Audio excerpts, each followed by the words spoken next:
Hey, you guys. Oh my gosh. I gotta get to my makeup bag and my toner. But this is one thing that I left out of the live. So it does tie in, but it is a discussion all on its own. One of the main reasons as well why they cannot accept love is paranoia. Think about it. If you spent your whole life doing fucked up shit to other people, you're always on guard for the payback. Or you're always paranoid that someone's gonna come and repay you for what you've done. I mean, isn't that fair? Eye for an eye. Would that person be in their right? Yeah, they would. So there's no space for love when there's so much fear. We'll put it that way.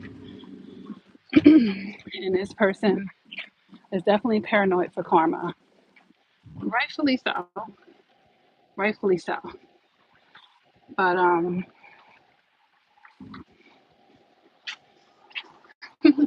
with their minds being so busy, they fail to see the karma that they're actively living anyway. Yeah.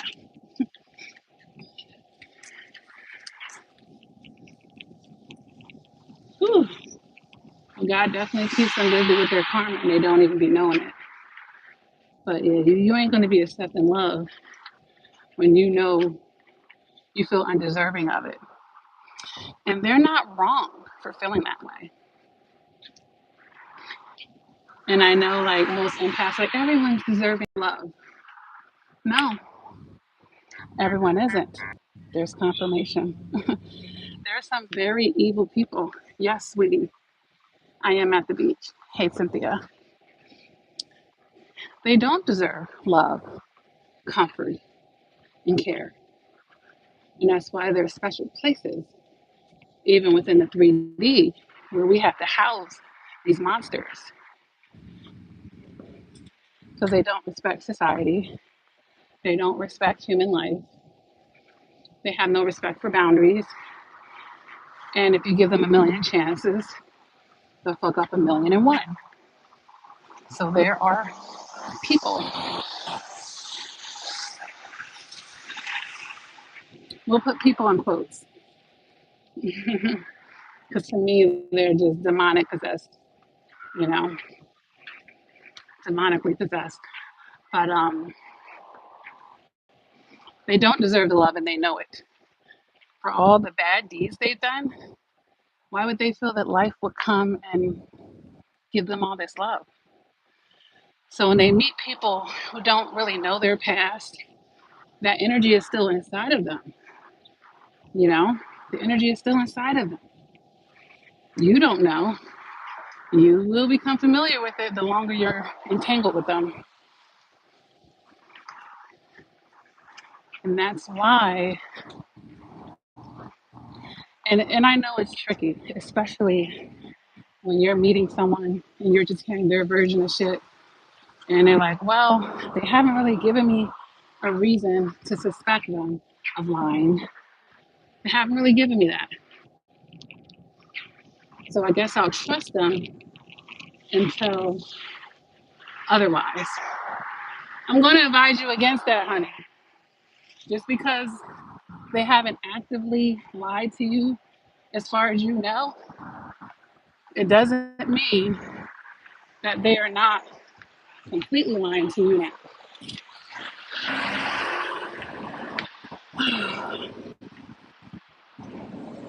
You have to remember when you're first meeting someone, they're a stranger anyway.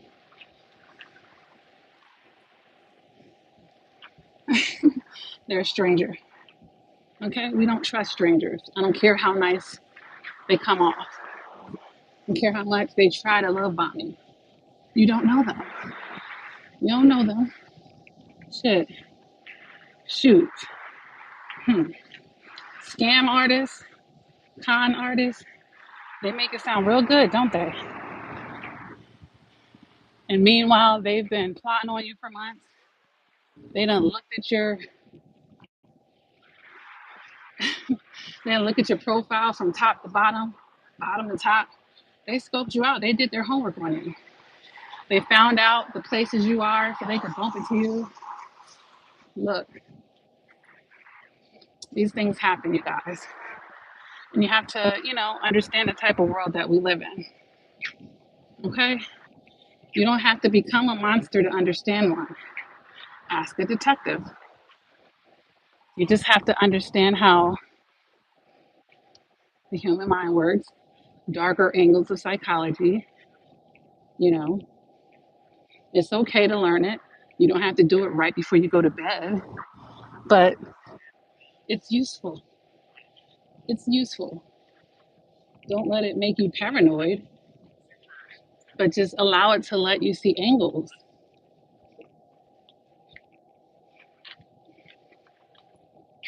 But the paranoia is real, and they don't deserve love. They deserve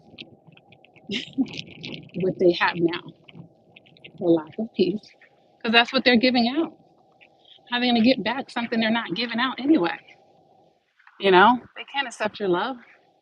They're not giving it out. Yeah, they be paranoid. And you might not even know half of what they've done. They're paranoid trying to figure out if you do know and what you might do if you find out. But a lot of times, seeking revenge on them, it's not even worth your time. And the real revenge is not giving them the time of day again. That's like the highest level. Like they lost, they're out of the game if you do that. As long as you're going back and forth with them, even if it's for revenge, they're still interacting with you. They're putting you on the defense. You know,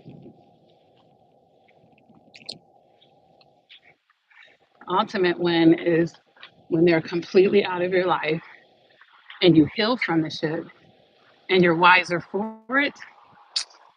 And I know people are like, man, I don't want to hear that. I want to eye for eye them. Well,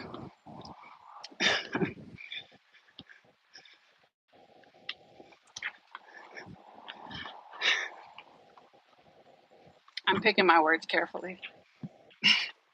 I am picking my words carefully.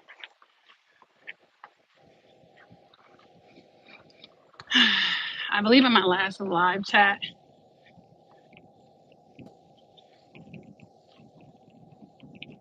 I suggested that you give it to God.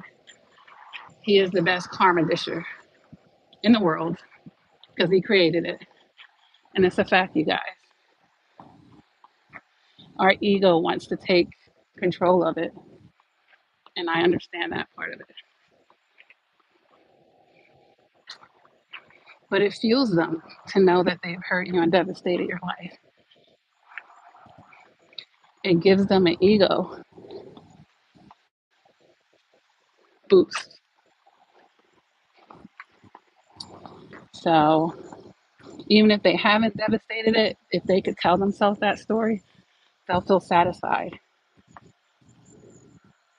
And that's why the no contact and kicking them out is wonderful.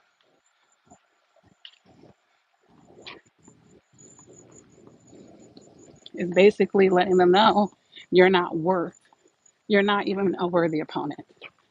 All you're worth is being kicked the fuck out of my life. That's if you do that,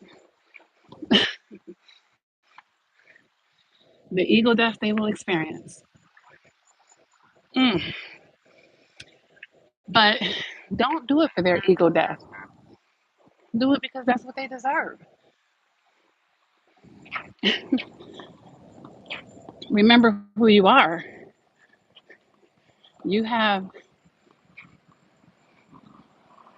so much more to look forward to, especially now that you elevated yourself through this experience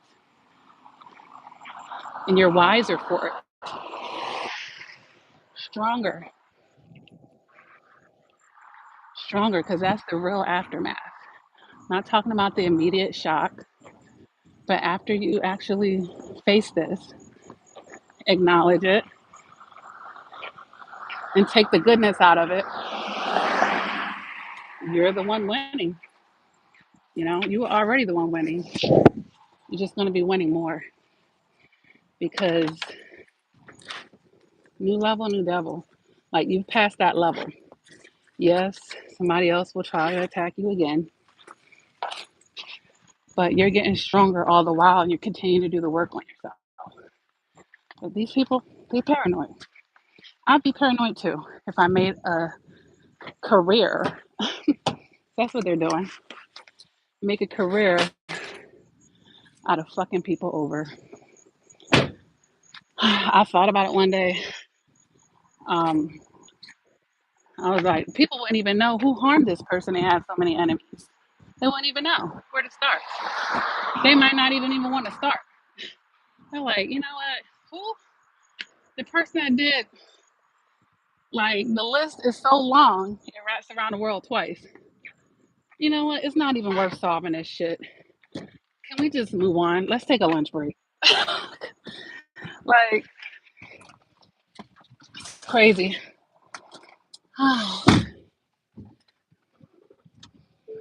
Woo. But I definitely wanted to hop on here, you guys, and share that with you about the paranoia. And that really can be like the ultimate reason why they can't accept love because the paranoia is real. They know they don't deserve it from you anyway, you know, because they know the stuff they did behind your back, the things you may not even ever find out. So it's real. It's real. And they might just naturally suffer from paranoia. It's a part of some mental illnesses, you know, it is a part of some mental illnesses that aren't narcissists as well. But for them, they're just for a reason. They're paranoid because they know that they fuck people over. They know that people deserve to get revenge on them. They know it. They deserve what they have coming. So people like that always gotta look over their shoulder. They can't go to certain parts of town. They can't because they never lived their life right. But every dog has his day. Every dog definitely has his day, and they know it. That's why they get paranoid. And they try to go into hiding and shit. But you know what? You can't hide from God, baby. He's the one that's going to ultimately, no matter what a human being does to them on this earth, they still going to have to deal with God. Now, God will deal with that person who took the revenge on their hand. Yeah, he's going to deal with that person. But God's still going to deal with you too. So Cynthia was saying she hasn't seen me alive in a while and that her ex-narc has so many lovers. It amazes me. He's never been alone. Oh, these kids knew. Call ended. Yeah. Yeah, he could be a sex addict or he could just be addicted to attention, you know? I'm going to try these wipes, see how it does my skin. Wipe off some of the, I have thick skin. Yeah. Yeah, some people need that, you know? And when you're not looking for love and commitment and devotion, you're for the streets, you're for the community, you're looking to hook up, you're looking to jump around, you're looking to fix a feeling with a feeling. So that's, you know, that's in alignment. So let me get with as many people as I can, let them stroke my ego, let them, you know, help me escape from my paranoias and my demons for a second, you know, because sex is a drug. Attention, we are learning that now in social media. Attention is a drug. What? And I was going to mention that in the smear campaign, people smearing you for clout. If you have a platform or something, people will smear you for clout. Yes, they're trying to get on by smearing you. And they want you to give them shine and give them, no, baby, it's not going to happen, honey. But yeah, nope, I'm not in Delaware, Cynthia, but it does look like Delaware. Delaware, I didn't feel like making a drive to Delaware. Hey, Salou. All right, hold on one second. Let me finish these comments before I really rip and run.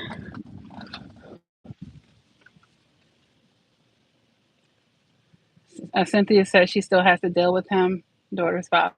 Okay. But you don't have to deal with him sexually, right? And you don't have to deal with him on a friendship level. So, yeah, that's the good part. But yeah, I was at the beach and I had a great job, a great time. I cleansed myself. I did a spiritual cleanse in the water, and the beach is definitely one of my happy places and spaces. I love just hearing the crashing of the waves. Like sometimes I'll listen to rain simulations and beach waves at night too. It's like really calming. And Sula says, "What about narc friendships?" Yeah, I definitely made a video on that, but yeah, there is no such thing as a narc friendship. They're not your friends. A lot of times they come to you because they're envious and jealous, and it's true. It is so true. But the thing is, when it's a narc friendship, they will be throwing stones and hiding their hands. You will be very disappointed in the end when you find out all the things they were doing behind your back and trying to manipulate things. Because what happens is the same thing that attracts them to you, they end up resenting you for that in those narcissist friendships. And when they realize they can't be you because there's just one you, they'll resent you even more. And then that's going to make them hate the same thing that they actually admire. And then once that happens, haterville, hateration, all that stuff, welcome. It was already brewing and simmering, but now it's going to overflow. And now they're going to try to project their negative traits on you a lot of times. That's what they'll do. They'll try to act like the positive traits that you have that they wish they had, they're going to try to act like they have them and then project theirs or dump their shit on you. It's like a transfer of energy to them. I know, it's so weird, right? Like, but they have to release it energetically. They're trying to release the heaviness off of them. And the best way they can do it is by dumping it on another person. So if I say, you're me, if I say, you have Call those ended. traits, and now I believe my own lies, now I feel better. In the last live, and I was talking about how they want to feel better as opposed to be better. So that's how that whole narcissistic friendship thing works. Then they'll go in your friend circle, they'll go to your family and friends, and they will be slandering you, smearing you, trying to rip you apart, they might even just try to take on your identity. Whatever you got going on, they're going to try to mimic it, try to do it for themselves, get close to you so they can try to do it. Like, it's very sick and pathetic, I might add.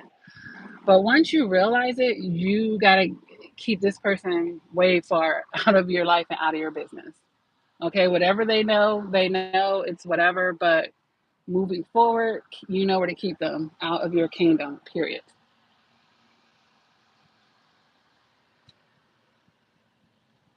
Yeah, absolutely. You absolutely have to let narc friends go. I wouldn't have it any other way. If you love yourself, if you know what it is, absolutely you got to let them go. All right.